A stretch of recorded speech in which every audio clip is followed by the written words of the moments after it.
اللهم صل على محمد وعلى آل محمد كما صليت على إبراهيم وعلى آل إبراهيم إنك حميد مجيد. اللهم بارك على محمد وعلى آل محمد كما باركت على إبراهيم وعلى آل إبراهيم إنك حميد مجيد. بسم اللہ الرحمن الرحیم.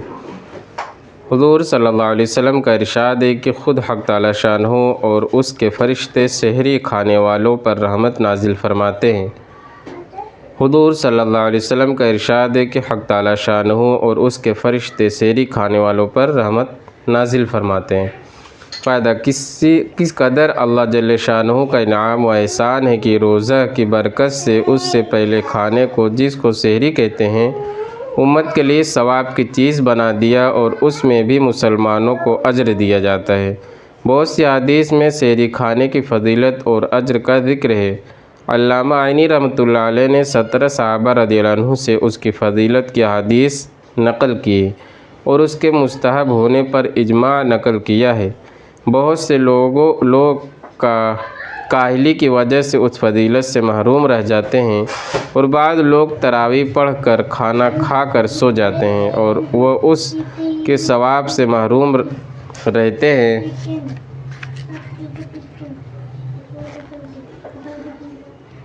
اس لیے کہ لغت میں سحری اس کھانے کو کہتے ہیں جو صبح کے قریب کھایا جائے جیسا کہ قاموس نے لکھا ہے. بعض نے کہا ہے کہ آدھی رات سے اس کا وقت شروع ہو جاتا ہے. صاحب کشاف رحمۃ اللہ علیہ نے آخر کے چھٹے حصے کو بتلایا ہے، یعنی تمام رات کو 6 حصوں پر تقسیم کر کے آخر کا حصہ مثلاً اگر غروب آفتاب سے طلوع صبح صادق تک 12 گھنٹے ہوتے ہیں، آخر کے 2 گھنٹے سحری کا وقت ہے اور ان میں بھی تاخیر اولیٰ ہے بشرطے کہ اتنی تاخیر نہ ہو کہ روزہ میں شک ہونے لگے. سحری کی فضیلت بہت سی احادیث میں آئی ہے. نبی کریم صلی اللہ علیہ وسلم کا ارشاد ہے کہ ہمارے اور اہل کتاب یہود و نصارہ کے روزے میں سحری کھانے سے فرق ہوتا ہے کہ وہ سحری نہیں کھاتے. ایک جگہ ارشاد ہے کہ سحری کھایا کرو کہ اس میں برکت ہے. ایک جگہ ارشاد ہے کہ 3 چیزوں میں برکت ہے، جماعت میں اور فرید میں اور سحری کھانے میں. اس حدیث میں جماعت سے عام مراد ہے نماز کی جماعت اور ہر وہ کام جس کو مسلمانوں کی جماعت مل کر کرے کہ اللہ کی مدد اس کے ساتھ فرمائی گئی ہے. اور ثرید گوشت میں پکی ہوئی روٹی کہلاتی ہے جو نہایت لذیذ کھانا ہوتا ہے. تیسرے سحری. نبی کریم صلی اللہ علیہ وسلم جب کسی صحابی کو اپنے ساتھ سحر کھلانے کے لیے بلاتے تو ارشاد فرماتے کہ آؤ برکت کا کھانا کھا لو. ایک حدیث میں ارشاد ہے کہ سحری کھا کر روزہ پر قوت حاصل کرو اور دوپہر کو سو کر آخر شب کے اٹھنے پر مدد چاہا کرو. حضرت عبداللہ بن حارث رضی اللہ عنہ ایک صحابی رضی اللہ عنہ سے نقل کرتے ہیں کہ میں حضور صلی اللہ علیہ وسلم کی خدمت میں ایسے وقت حاضر ہوا کہ آپ صلی اللہ علیہ وسلم سحری نوش فرما رہے تھے. آپ صلی اللہ علیہ وسلم نے فرمایا کہ یہ ایک برکت کی چیز ہے جو اللہ نے تم کو عطا فرمائی ہے، اس کو مت چھوڑنا. حضور صلی اللہ علیہ وسلم نے متعدد روایات میں سحور کی ترغیب فرمائی، حتیٰ کہ ارشاد ہے کہ اور کچھ نہ ہو تو ایک چھوارا ہی کھا لے یا ایک گھونٹ پانی ہی پی لے. اس لیے روزے داروں کو اس خرما ہم ثواب کا خاص طور سے اہتمام کرنا چاہیے کہ اپنی راحت، اپنا نفع اور مفت کا ثواب. مگر اتنا ضروری ہے کہ افراط و تفریط ہر چیز میں مضر ہے. اس لیے نہ اتنا کم کھاوے کہ عبادت میں ضعف محسوس ہونے لگے، ضعف یعنی کمزوری محسوس ہونے لگے، اور نہ اتنا زیادہ کھاوے کہ دن بھر کھٹی ڈھکار آتی رہے، کچی ڈھکار.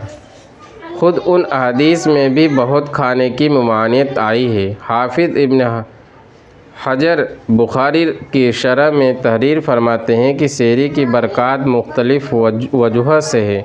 اتباع سنت اہل کتاب کی مخالفت کی وہ سحری نہیں کھاتے اور ہم لوگ حتی الوسع ان کی مخالفت کے مامور ہیں.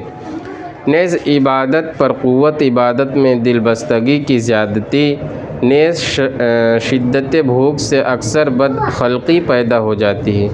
اس کی مدافعت اس وقت کوئی ضرورت مند سائل آ جائے تو اس کی اعانت، کوئی پڑوس میں غریب فقیر ہو اس کی مدد، یہ وقت خصوصیت سے قبولیت دعا کا ہے۔ سحری کے بدولت دعا کی توفیق ہو جاتی ہے، اس وقت میں ذکر کی توفیق ہو جاتی ہے، وغیرہ وغیرہ۔ یعنی اتنے سارے فائدے ہیں سحری کھانے کے وقت اٹھنے اور سحری کھانے میں۔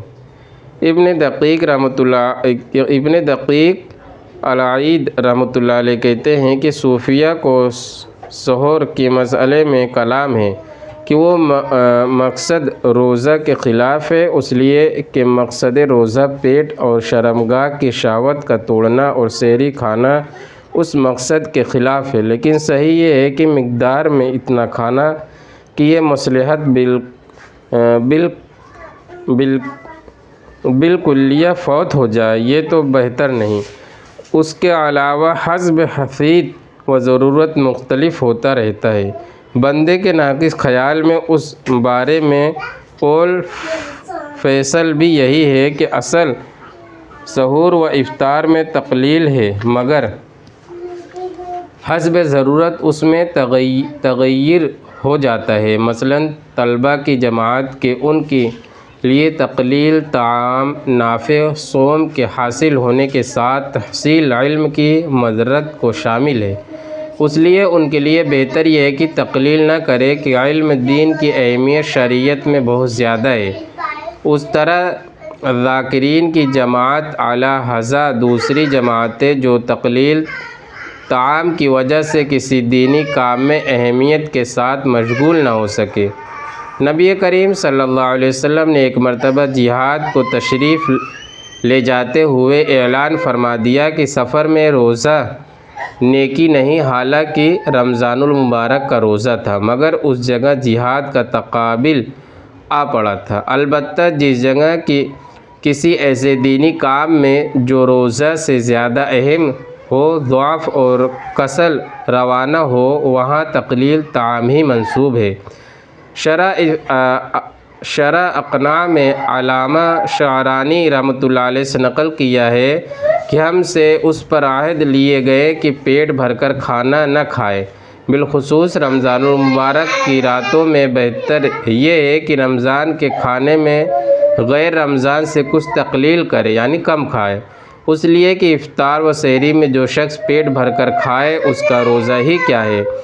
مشائخ نے کہا ہے کہ جو شخص رمضان میں بھوکا رہے، آئندہ رمضان تک تمام سال شیطان کے زور سے محفوظ رہتا ہے۔ اور بھی بہت مشائخ سے اس بات میں شدت منقول ہے۔ شرح ایام عوارف سے نقل کیا ہے کہ سہل رحمۃ اللہ علیہ بن عبداللہ تستری بندرہ روز میں ایک مرتبہ کھانا تناول فرماتے تھے، یعنی 15 دن میں ایک مرتبہ کھاتے تھے، اور رمضان المبارک میں ایک لقمہ، البتہ روزانہ اتباع سنت کی وجہ سے محض پانی سے روزہ افطار فرماتے تھے۔ حضرت جنید رضی اللہ عنہ ہمیشہ روزہ رکھتے، لیکن اللہ والے دوستوں میں سے کوئی آتا تو اس کی وجہ سے روزہ افطار فرماتے، اور فرمایا کرتے تھے کہ ایسے دوستوں کے ساتھ کھانے کی فضیلت کچھ روزے کی فضیلت سے کم نہیں۔ اور بھی سلف کے ہزاروں واقعات اس کی شہادت دیتے ہیں کہ وہ کھانے کی کمی کے ساتھ نفس کی تادیب کرتے تھے، مگر شرط وہی ہے کہ اس کی وجہ سے اور دینی اہم امور میں نقصان نہ ہو۔ اللہ پاک ہم سب کو کہنے سننے سے زیادہ عمل کرنے کی توفیق عطا فرمائے۔ سبحان اللہ و بحمدہ، سبحانک اللہم و بحمدک، ونشہد ان لا الہ الا اللہ ونستغفرک ونتوب الیک۔ سبحان ربک رب العزۃ عما یصفون وسلام علی المرسلین والحمد للہ رب العالمین۔